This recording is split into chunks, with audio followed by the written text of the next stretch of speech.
What if human never tie? உலகத்துல இருக்கிற ஒவ்வொரு மனிதருக்கும் மரணம் அப்படிங்கிற ஒரு விஷயம் இல்லைன்னா என்னாகும்? இது வரமா இல்ல சாபமா? மரணம் அப்படிங்கிற ஒரு விஷயம் இல்லாதனால பிறப்பு மட்டும் நாளுக்கு நாள் அதிகமாயிட்டே போதும். இது மக்கள் தொகையை அளவுக்கு அதிகமா கொண்டு போகும். இதனால உணவு, குடிநீர், அப்புறம் இருப்பிடம், இது மூணுக்கும் செம போட்டியா இருக்கும். இயற்கை வளங்கள்லாம் ஃபுல்லா எக்ஸாஸ்ட் ஆயிரும். உணவுக்காக யுத்தம் வரக்கூட வாய்ப்பு இருக்கு. அப்போ காதல் குடும்பமும் என்னாகும்? உன் கூட சாகுற வரைக்கும் இருப்பேன் அப்படிங்கிற அந்த காதல் டைலாக் எல்லாம் மீனிங்லெஸ்ஸா போயிடும். ஒரே காதல் பார்ட்னரை 500 வருஷம் மெயின்டைன் பண்ண முடியுமா என்ன? வாழ்க்கை போர் அடிக்க ஆரம்பிக்கும். எமோஷனல் பெயின் இன்னும் அதிகமாகும். லவ்டு ஒன் உங்க ஹர்ட் பண்றதை நிறுத்தவே மாட்டாங்க. அப்ப நம்ம தொழில்நுட்ப வளர்ச்சி எந்த மாதிரி இருக்கும்? நாளுக்கு நாள் நம்ம கத்துக்கிறதுக்கு நாலேஜஸ் அன்லிமிட்டடா இருக்கும். திங்க் பண்ணி பாருங்க, டாக்டர்ஸ், இன்ஜினியர், சயின்டிஸ்ட் எல்லாரும் கஜகஜா நான் 500 வருஷம் எக்ஸ்பீரியன்ஸ்ப்பா அப்படின்னு சொல்லி சுத்திக்கிட்டு இருப்பாங்க. கேட்கவே கிரேசியா இருக்குல்ல? ப்ராப்ளம் சால்விங் ஸ்பீட் லைட்னிங்கா இருக்கும். அதாவது உலகமே ரொம்ப அட்வான்ஸ் ஆயிரும். ஒரு கம்பெனில 300 வருஷம் வேலை பார்க்குற ஒரு நபர்னால புதுசா வர ஃப்ரெஷர்ஸ் பாதிக்கப்படுவாங்க. அவங்களுக்கு வேலை வாய்ப்பே கிடைக்காம போக கூட வாய்ப்புகள் இருக்கு. ரிட்டையர்மெண்ட் அப்படிங்கிற ஒரு கான்செப்டே இருக்காது. லைஃப்ல சேவ் பண்ணுவோம், கடைசி காலத்துல ஓய்வு எடுப்போம் அப்படிங்கிற ஒரு தாட்டே யாருக்குமே வராது. டைமோட வேல்யூ மொத்தமா டவுன் ஆயிரும். சாவு இல்லாத வாழ்க்கை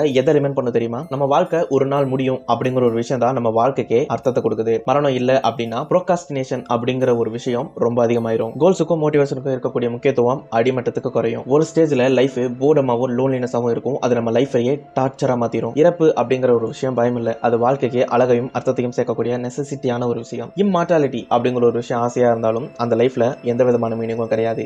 இதெல்லாம் கேட்ட பிறகு உங்களுக்கு அந்த லைஃப் வேணுமா? கமெண்ட் பண்ணுங்க. Bye bye.